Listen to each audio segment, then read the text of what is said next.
Welcome to Real Talk, with discussions on the latest news in the ever-changing real estate market. Here are your hosts, Joe and Keara. Hi everybody and welcome to Real Talk. I'm your host Joe and this is Keara from RCG Mortgage. Hi everyone. How you doing, Keara? Good, how are you? I am good. Today we are shooting this on Wednesday, May 4th. This episode is going to air on Friday, May 20th, so keep in mind if we discuss any mortgage rates, anything that's going on, it's a little delayed on everything. But as far as everything else is going, how are you and what's going on with you? Nothing much. In the mortgage world, the Fed actually just spoke today at 2 p.m. Okay. Right now it's roughly, I think, like 4 o'clock, but so the market was anticipating the Fed speaking. Everyone was kind of a little bit anxious leading up to that. They did say that they were doing a 0.5 percentage point rate hike, so that's kind of what the market was anticipating. Right. So hopefully things settle a little bit for now. They didn't go any higher, so we should be okay for now. In the meantime, we were anticipating it and they confirmed that, so that's what's really going on with the Fed. Okay, as far as the buying and selling side of this goes, everything's been the same. Very little inventory. Houses are moving quick off the market. So we're going to touch base with all that, and we're going to focus on, this week, we're going to focus on Farmingdale. Yes, sir. And go over everything, show you guys a little trip to Farmingdale that we took, how Keara got really drunk, and we'll go over everything. As far as, we usually start the show off with a little Current events, and we go over some sports. So if anybody saw the Ranger game last night, that was crazy. Game 1 against Pittsburgh went into triple overtime. The Rangers lost game 1. Not a good start. Yeah, I'm very happy about that. Very happy about that. But crazy, shade crazy. on Yeah. it's the only New York team in the playoffs right now. You can't really I throw can't. shade on them. No, this is how this works. And you guys know this. As a diehard Islander or Ranger fan, you hate the other team. I hate the Rangers. All right. And Ranger fans hate the Islanders. This is the way it works. You cannot root for both. So Rich Amato, who is the owner of Keller Williams, he's a very big Ranger fan and played hockey, played for the Rangers. So I always go back and forth with him, which, I don't know, maybe one day he's going to fire me. But right now, sorry, Rich, you're down 1-0 in the playoffs to Pittsburgh with their 4th goalie. So at least it went into overtime and it wasn't just a blowout. It was really an unbelievable game. And then my Mets still in first place. The Yankees are in first place. So I said last week, we are going to have the Mets in the World Series, and I'm thinking it might be a Subway Series this year.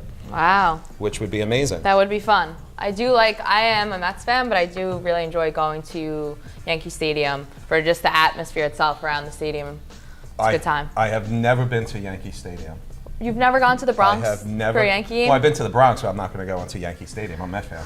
Not even for a Subway Series? No, I'll go to Citi Field and watch the Mets against the Wow. Yankees. I will not go. You are like putting the line in the sand. You can't be an Islander fan and root for the Rangers. You can't be a Met fan and root for the Yankees. Impossible. That's fair. No That's can fair. do. But I got stuck this morning going down this rabbit hole again of the Johnny Depp trial with Amber Heard. We're back to this. Yes, we're back to it. And she's testifying as of today. And here's the problem that now is when I'm watching this. They're both actors. Right. So they're used to being in front of a lot of people. Right. And you don't know if they're bullshitting on that because they're both such good well, he's a really good actor. Well, She he's sucks, a professional. He's for really sure. good. And now she's saying that he hit her. And she's going through the first time he hit her and how he was, so crying about, I'm sorry, I'm never going to do it again, and how there wasn't just like a bag of Coke on the table, like a little tiny bag of Coke. There was actually like a whole, what's it called? A container of Coke, and how he used to drink and everything else. So. Were you live streaming this all day today like everyone else? No, I got stuck about 2 hours ago on YouTube, and somebody said it streams live, and I didn't know it streamed live on YouTube. Yeah, it was streaming live. So I was just doing other stuff, and I just had it on the background, and it's a train wreck. You can't stop watching it. It's really a lot ridiculous. going on. There is. Let's go into what we're going to discuss now. All right, so now let's transition into our real estate section of the show where we give some tips and advice to our listeners.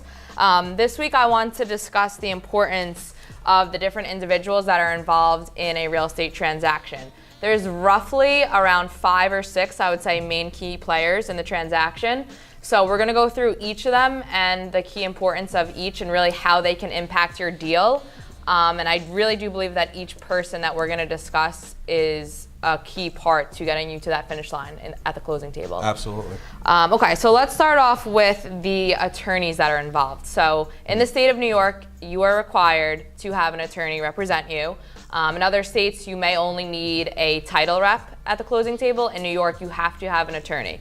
So there's a bank attorney, and then there's your personal attorney.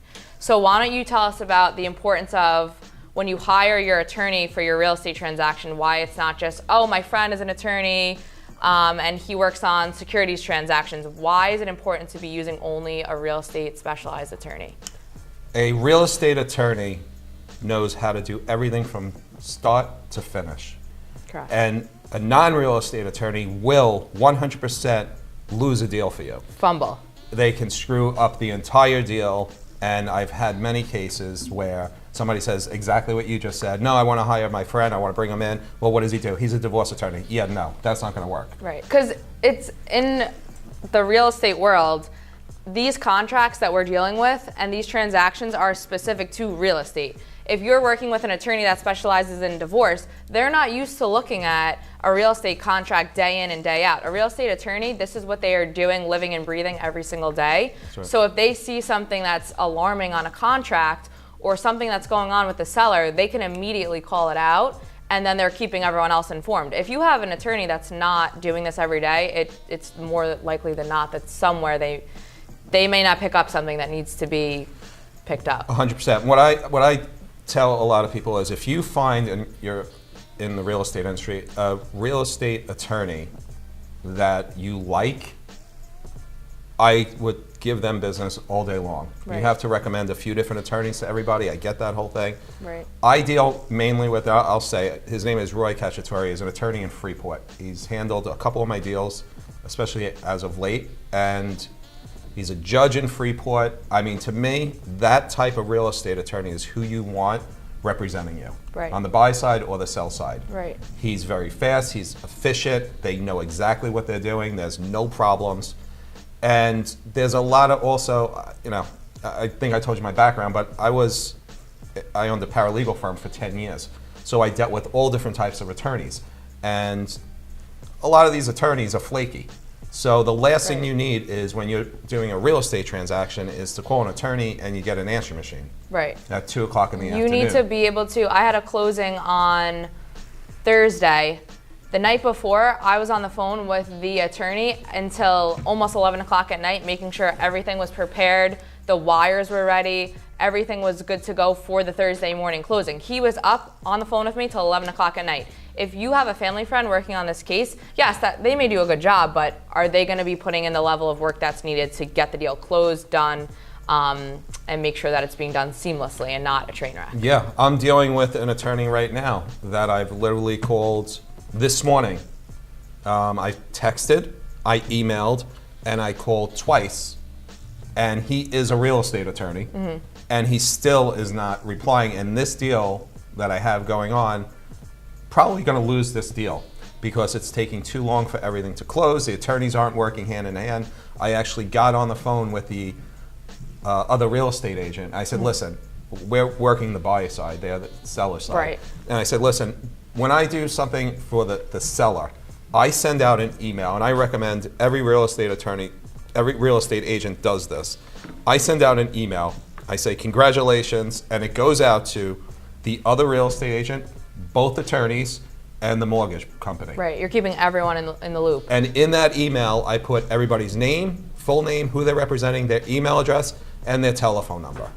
And this way, everything gets expedited. Everybody's in contact with everybody. Right. Everybody sees every step along the way. No confusion. There's no confusion, and that is the best way to do it. Right. No one actually even, be quite honest with you, nobody even taught me that when I got into the industry. It was just something that you found that works. It was common sense to me. Right, you're keeping everyone on the same page. Yeah, because everybody wants the deal to close. Everyone wants to get it done as fast as possible. Right. Everybody, as far as who's making money, wants to do it. The people who are selling the house want out. People who are buying the house want in. Right. So instead of going through Peter, Paul, and Mary and playing phone tag, everybody's in touch with everybody. Right. So having a real estate attorney, Key. step one, key. Okay, so the next person that I want to talk about in the transaction, I know we've touched on this, but the importance of your realtor, and I'll let you, of course, deep dive into this because you, of course, are the realtor here. I think so. Not me, but just from my side, I just wanted to add in that the importance of working with a good realtor can make all the difference in your transaction. There's a lot of real estate agents that work part-time, and there's no hate on people who work part-time as an agent, but there's a key difference in someone that's dedicating their whole day to this, and you can really see that. And your realtor is almost, between your lender and your realtor, that's really the start of the transaction, and they're really introducing you to all the key contacts in the deal. So the importance of starting with a good realtor can really make or break the whole process. Yeah, there's a lot of different components to the transaction. And if you have a real estate agent, like you just said, who's working part-time, and again, nothing against realtors who are working part-time, Right. but time is of the essence in a lot of these cases. And you need somebody who's going to be on top of it, who's going to move professionally, quickly, Answer their phone. answer the phone, put people in contact with each other, get things happening fast, and get it done. And you should call the Labrandy team at 631-236-9012. But that's really what you need on both sides. So if you have someone like myself or somebody on my team who's ready to put all the pieces in motion and get things going, it just makes it a lot less stressful. And that was the part that I was touching on last week, working as a real estate agent to try to relieve that stress from people. Right. And if you have the right real estate agent, they can do that. Right. Because it's almost like a puzzle piece, like a bunch of puzzle pieces are kind of like thrown on the table. And when you start, it's really like your realtor is kind of helping you put everything together. Right. So let's jump into the next key contact, being your lender. That's why you should use RCG Mortgage. So quick stat, 5 out of every 10 pre-approvals are incorrect. That meaning you could have a buyer that's running around with this piece of paper, they're telling you they're pre-approved, and 5 out of 10 of them are incorrect, being that you could have a buyer walking into this house, they're putting in an offer, and they were not checked correctly on the financial side. So having your financials checked by a good lender, doing a full deep dive, such as RCG Mortgage, Yes. is important, because we're looking at your full financial picture. We're telling you what you not only what you qualify for, but we work with you on your monthly payment to see, yeah, you can qualify for $1 million, but can you afford that each month? That's right. So we do everything up front to make sure that the transaction is seamless. We're putting you in a good financial position going forward to buy your house. The thing that I love about working with you and everyone at RCG Mortgage is that, again, I like to work quick. And certain things to me shouldn't take, a week, 3-4 days, when things can happen in 24 hours. Right. And when I work with you and your entire team there, everything moves quickly, and that's the way I like it. Right. I don't like waiting. I don't like having to get an email, okay, I'm going to get back to you in 3 to 5 business days, Right. when you know it should just take 24 to 48 hours. And if we're waiting on something or we foresee a red flag, we bring it up immediately to the realtor so that, again, everyone's on the same page. That's right. So that's the lender.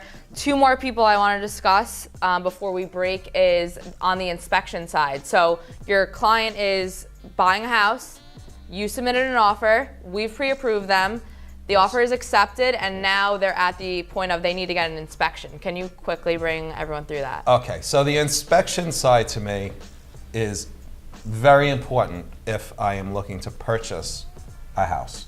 Great. Because that is giving me the negotiations that I need to be able to chisel that price down as much as possible. So, but it's also protecting the buyer to see exactly what's wrong with the house of things that they didn't know. And I'm gonna give you Right. a very simple, quick, true story. I had a buyer and they said they had a friend who does inspections professionally and he was going to do it. They wanted to save the couple of bucks on the inspection. It's always my friend is, It's always this this is where it guy. starts. Yeah. So he comes walking up the driveway, and I think I told it to you wrong when I told you the story before, but he came walking up the driveway, and I swear to God, I am not making this up, with a pencil, a clipboard, and a screwdriver.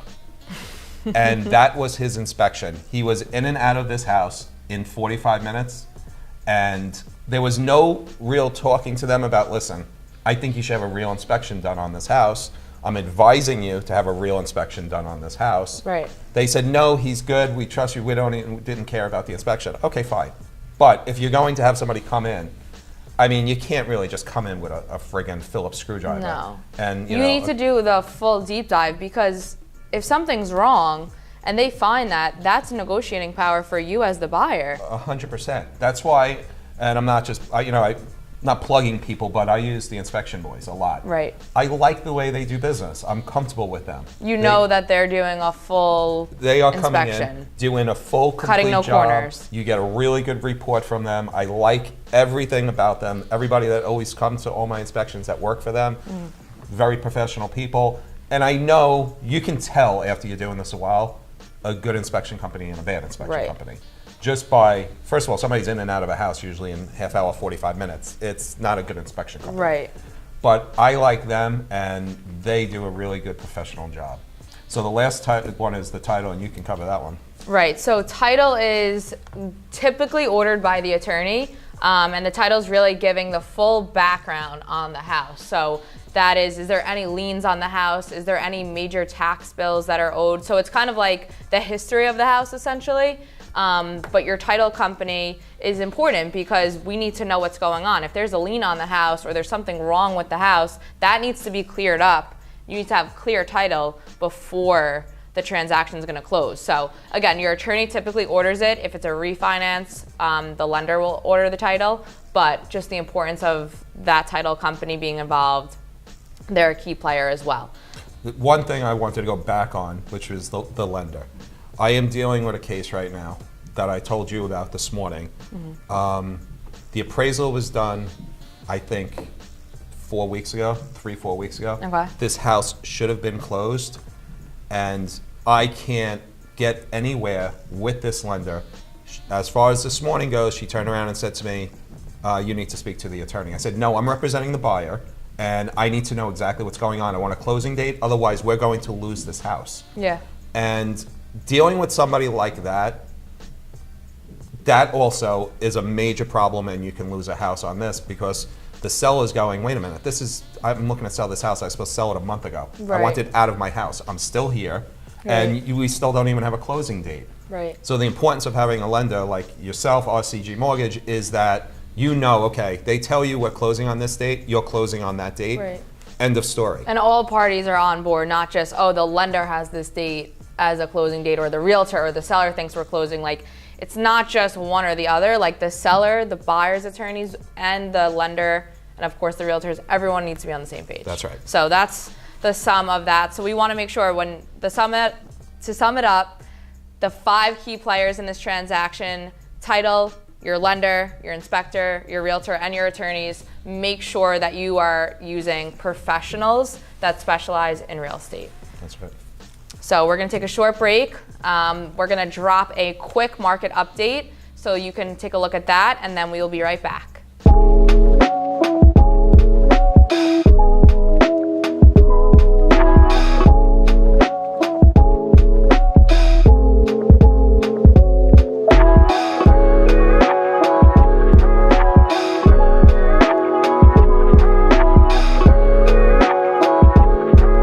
And we're back. So this week we want to go over, we said we were going to discuss different towns. So this week we want to go over Farmingdale, New York. Love it. Love it. It's the first apartment I ever had was in Farmingdale. I lived on Clifton Street, which is, if you take Massapequa, Commons Road to the end, and you just go straight across, there was a brand new little development there. Now it's not that new, but I lived right over there. Nice. And so if you come out, you go left, you have Route 110, Southern State Parkway. Mm-hmm. If you go right, you hit Main Street and all the bars. Right. And I loved Farmingdale. The parks there, the bars. And Main Street has everything. Good Everything. restaurants, coffee shops, bars. So you're gonna think I'm crazy with this. So anytime I move somewhere, Mm-hmm. it sounds stupid, but anytime I move anywhere, the first thing I do is I try to find the closest bagel place. Like your go-to place. That's got it. Yeah. I need bagels. Yeah. It sounds crazy. So everywhere I look, I try to find the closest bagel place in Farmingdale. Besides for It was Pete's Deli, which Pete's Deli, if you know Farmingdale, they've been there forever. It's an amazing deli. I mean, they'll deliver just a cup of coffee to your house. Oh, wow. But Pete's Deli, and then it was Stuff a Bagel. Okay. Right now, Croxley's over there. So that was my bagel place and my deli. Nice. And then down the block, it was Allen Park. Okay. And I played softball at Allen Park for 10 years in that park. Right. So right there, I love the area in Farmingdale. And then on Main Street, you have obviously Croxley's. Croxley's, yes. And if you're old like me, Croxley's used to be the downtown. And I'm sure a lot of you people know the downtown. I was there for years. That was an unbelievable bar. Good spot to watch the games, go for after work drinks. Downtown used to be more of a band place. There used to Okay. be a lot of bands that used to play there, and different events were always at the downtown. Now it's Croxley's, which is an unbelievable bar.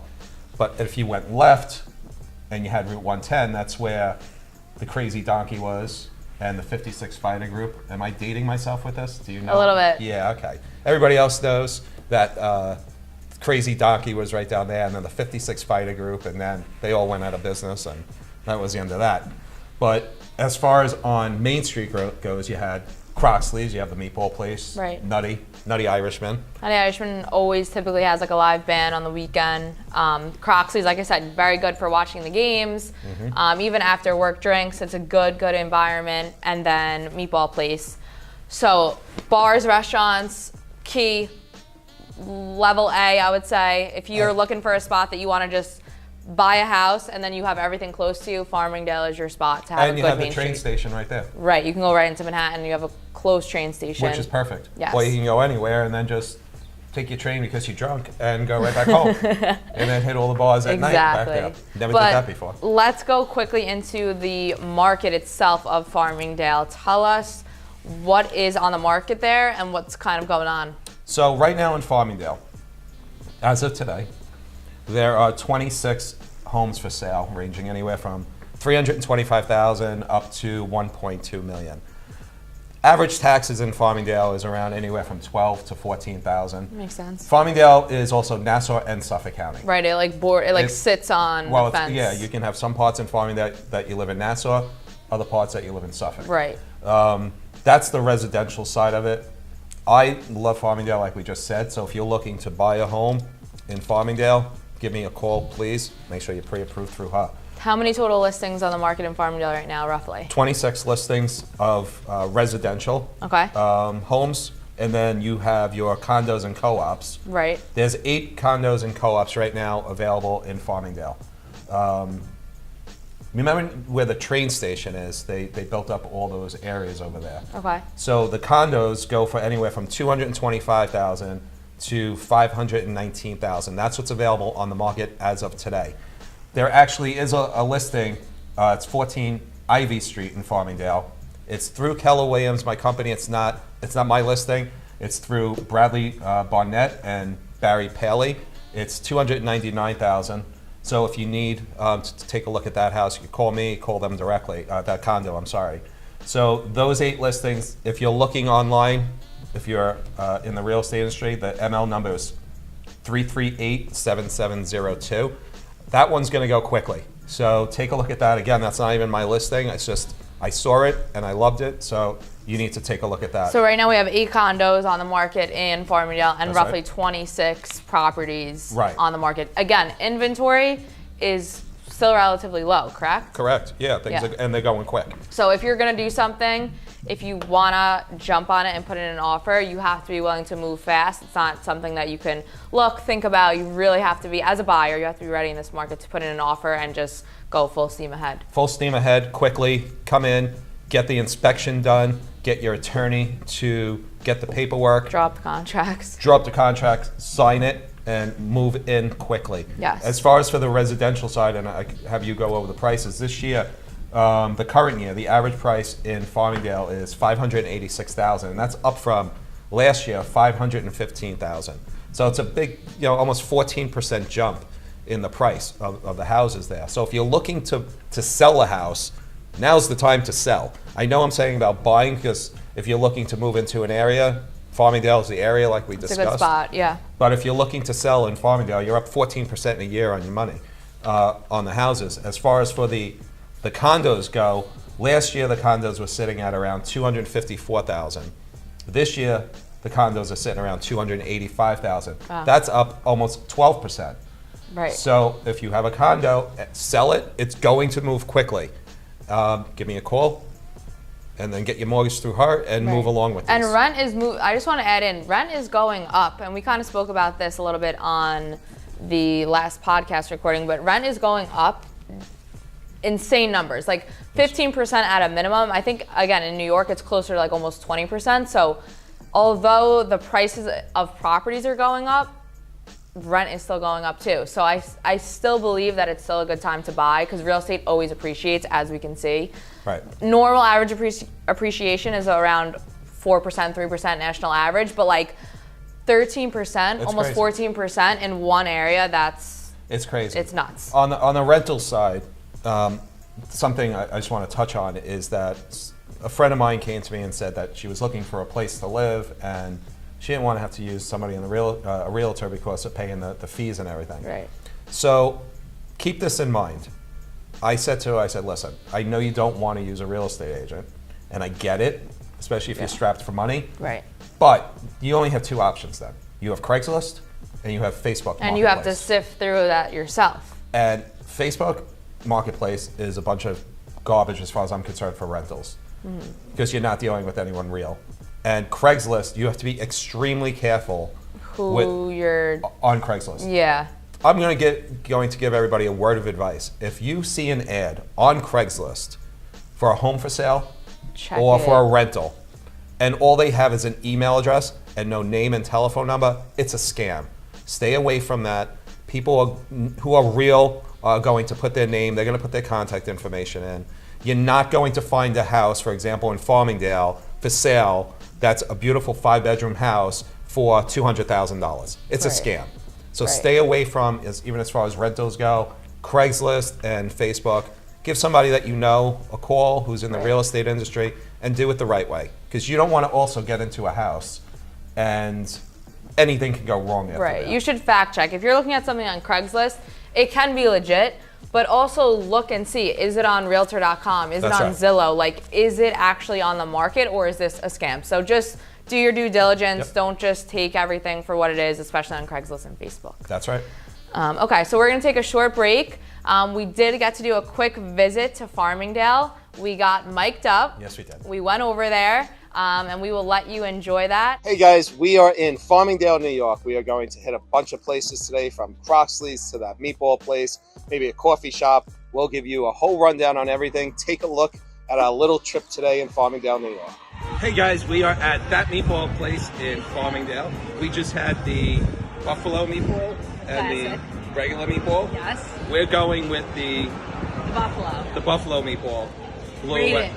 Rate it on a scale, 1 to 10. 1 to 10. The buffalo was an 8. I was going to say an 8 too. An 8 meatball. The regular meatball? Like a 4, 5? I'll go with a 4 or 5. Okay. So now we're going to Flux. Right now we're on Main Street in Farmingdale. We're going to hit a bunch of different places, show you guys what this town's all about, and we will talk to you in a little bit. I've been throw up the sex in and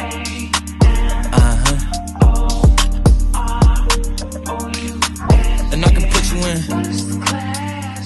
Welcome back to Real Talk. I hope you guys enjoyed our video and our trip to Farmingdale. We had a great time shooting that, honestly. Yeah, it's a great town. Every time I go there, it's a fun time. So I'm definitely happy that our viewers got a little taste of what the town is like. But for now, we're going to wrap up. So if you can like, subscribe, and comment, we would appreciate it. Again, we have weekly episodes of the Real Talk Radio coming out. That's right. Real Talk TV. The next one will be posted on May 20th. Yes. But otherwise, thank you again for tuning in. Please leave us a like and a comment. That's it, guys. We'll see you soon. You've been watching Real Talk, the latest news in real estate with Joe and Keara. If you'd like to submit a topic for discussion or have any other questions, leave a comment below.